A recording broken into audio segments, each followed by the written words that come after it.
تسمح لي يا عمي اطلع اتكلم معاها، يمكن انا اقدر الم الموضوع. يا ريت. اتفضل يا استاذ صبري. بعد اذنك. صبري، رايح فين يا صبري؟ طالع اتكلم مع جيهان يا فريد. يا صبري انا وافقت انك تيجي معايا بشرط انك ما تتدخلش في حاجه. حصل؟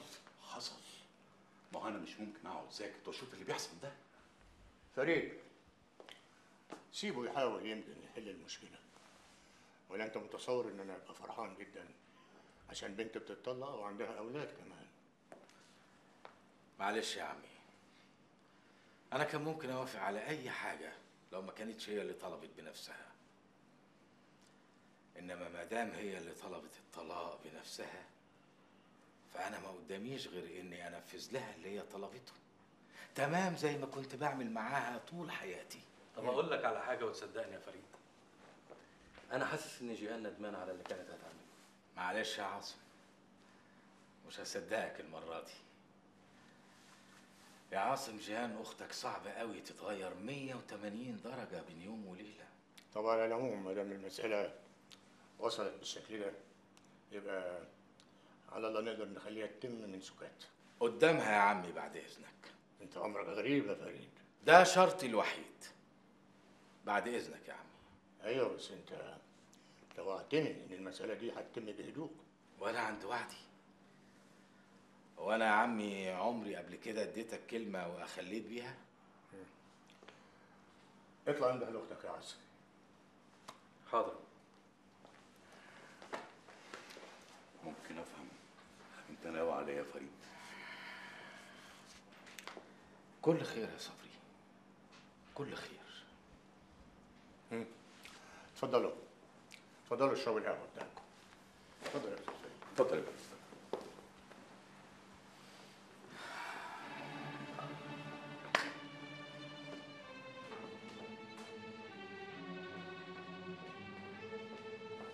ممكن اعرف حضرتك عاوز جيهان ليه؟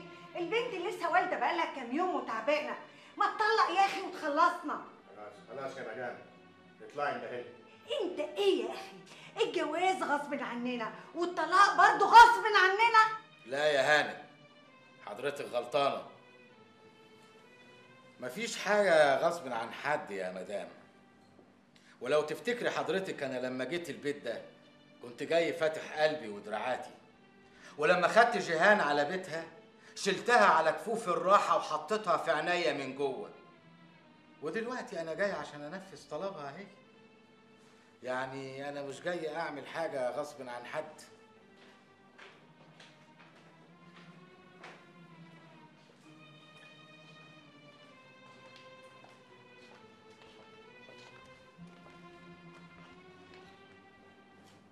أفهم.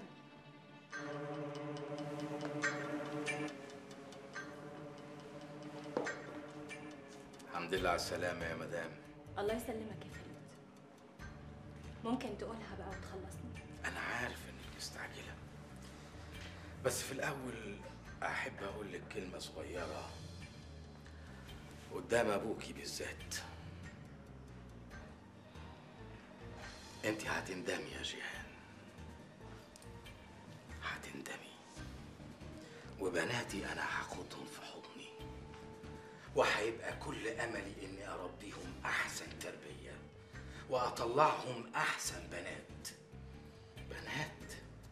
أقدر أفتخر بيهم وأقول أنا أبو البنات دول.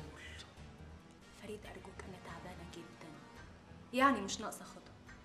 ممكن تقولها بقى عشان عايزة أطلع أستريح. مش لما تسمعي شروطي الأول؟ وأنا موافقة على كل شروطك يا فريد، حتى من غير ما تقولها. لا، مش لما تاخدي حقوقك الأول، الشقة والفرش والقايمة كمان.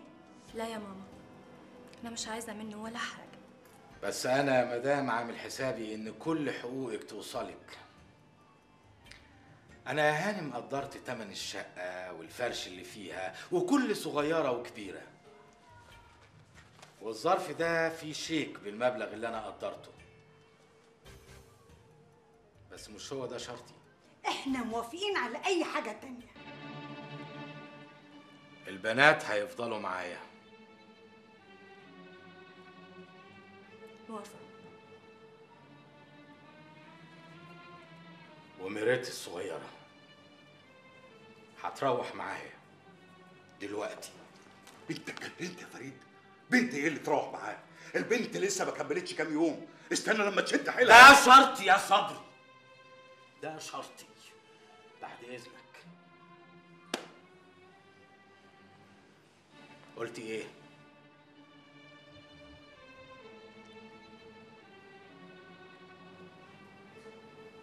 موافقة. اذا كان كده يبقى اتفقنا. جيهان، انت طالب طالب طالب. ثانية واحدة لو سمحتي. الظرف ده فيه شيك بالمبلغ اللي قلتلك عليه، والظرف ده فيه شيك تاني مبلغ كده نظير استضافتك لميريت الصغيرة لحد ما ربنا سبحانه وتعالى أراد إنها تيجي الدنيا دي. وبعدين مش للدرجه دي يا فريد. معلش يا عمي، ما هي اللي كانت عايزة تنزلها، هي اللي كانت عايزة تطردها، لكن إرادة ربنا فوق الجميع. وده يا مدام أقل شكر أقدر أقدمه لك. اتفضلي.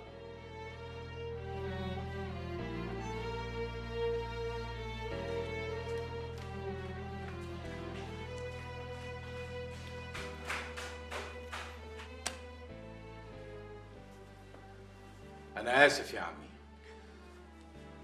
من فضلك يا هانم هاتيلي بنتي الصغيرة علشان ألحق أروح، وورقة طلاق بنتك خلال 48 ساعة هتوصلك.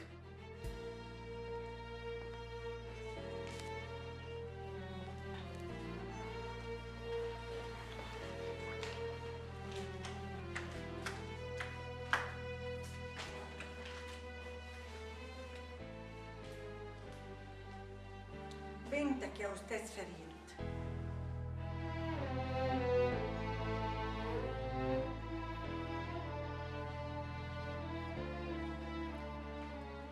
أشوفك على خير يا عمي.